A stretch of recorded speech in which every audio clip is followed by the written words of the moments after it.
Assalamualaikum warahmatullahi wabarakatuh. Apa kabar hari ini anak-anak? Semoga sehat selalu ya. Amin. Dalam video pembelajaran kali ini, kita akan membahas tema 6, yaitu panas dan perpindahannya. Subtema 3, pengaruh kalor terhadap kehidupan. Pembelajaran ke-1, kelas 5. Sebelum masuk ke materi, Ibu akan menjelaskan tujuan dari pembelajaran kali ini. Tujuan pembelajaran kali ini adalah kalian diharapkan mampu menjelaskan dan membedakan benda-benda yang dapat bersifat mempercepat dan menghambat perpindahan kalor secara benar. Nah, masih ingatkah kalian mengenai pengertian kalor atau panas serta macam-macam cara perpindahannya pada pembelajaran sebelumnya? Baik, untuk mengingatkan kembali, Ibu akan menjelaskan apa itu kalor atau panas. Kalor atau panas adalah energi yang berpindah dari suhu yang tinggi ke suhu yang rendah. Serta perpindahan kalor atau panas dapat dibagi menjadi 3 macam cara, yaitu 1. Konduksi. Konduksi adalah cara perpindahan panas atau kalor melalui zat perantara seperti benda padat. Contohnya, panci logam yang panas karena diletakkan di atas kompor yang menyala atau berapi. 2. Konveksi. Konveksi adalah perpindahan panas yang disertai dengan perpindahan bagian zat perantaranya. Contohnya, air di dalam panci yang dipanaskan hingga mendidih atau biasa kita sebut dengan memasak air. 3. Radiasi. Radiasi adalah cara perpindahan panas atau kalor dengan pancaran yang tidak membutuhkan zat perantara. Contohnya, api unggun yang menghangatkan tubuh yang berada di dekat api unggun tersebut.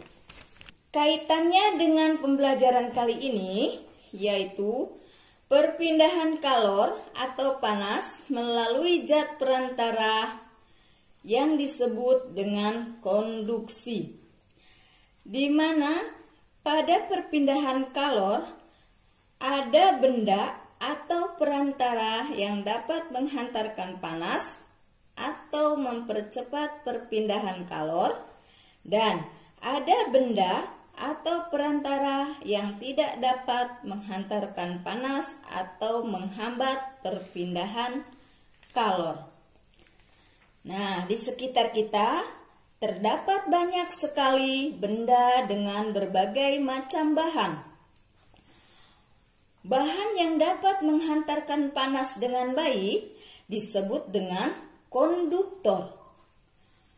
Bahan konduktor biasanya dibuat dari logam seperti besi, aluminium, dan tembaga.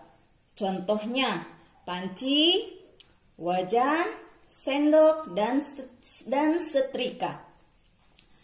Bahan yang tidak dapat menghantarkan panas disebut dengan isolator. Bahan yang termasuk isolator yaitu kayu, kain, dan plastik.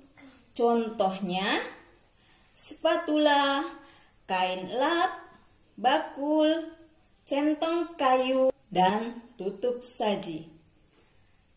Dan bahan yang sedikit dapat menghantarkan panas disebut dengan semikonduktor.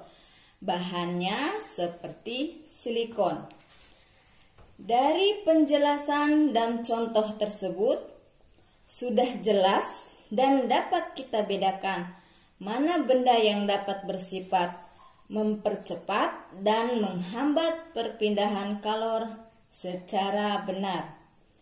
Untuk lebih jelasnya, perhatikan gambar berikut. Seperti gambar berikut, penggunaan bahan konduktor dan isolator dapat diterapkan secara bersamaan pada alat seperti panci. Panci yang biasa digunakan untuk memanaskan air ini terdiri dari atas bahan yang berbeda. Ada bahan yang berfungsi sebagai konduktor dan ada yang berfungsi sebagai isolator. Bahan yang berfungsi sebagai konduktor itu bersifat mempercepat perpindahan kalor yang membuat air akan mendidih. Sedangkan bahan yang berfungsi sebagai isolator itu bersifat menghambat perpindahan kalor yang mencegah panas dari sumber panas dialirkan ke pengguna panci, sehingga pengguna panci tidak kepanasan saat memegang panci tersebut dan dapat menggunakan alat tersebut sebagaimana mestinya. Ibu akan menugaskan kepada kalian untuk mengamati dan melakukan kegiatan serta menjawab pertanyaan yang ada di buku siswa pada halaman 140 sampai dengan 143. Selamat mencoba. Demikianlah video pembelajaran kali ini. Sampai ketemu lagi di video pembelajaran berikutnya. Tetap semangat dan selalu jaga kesehatan. Wassalamualaikum warahmatullahi wabarakatuh.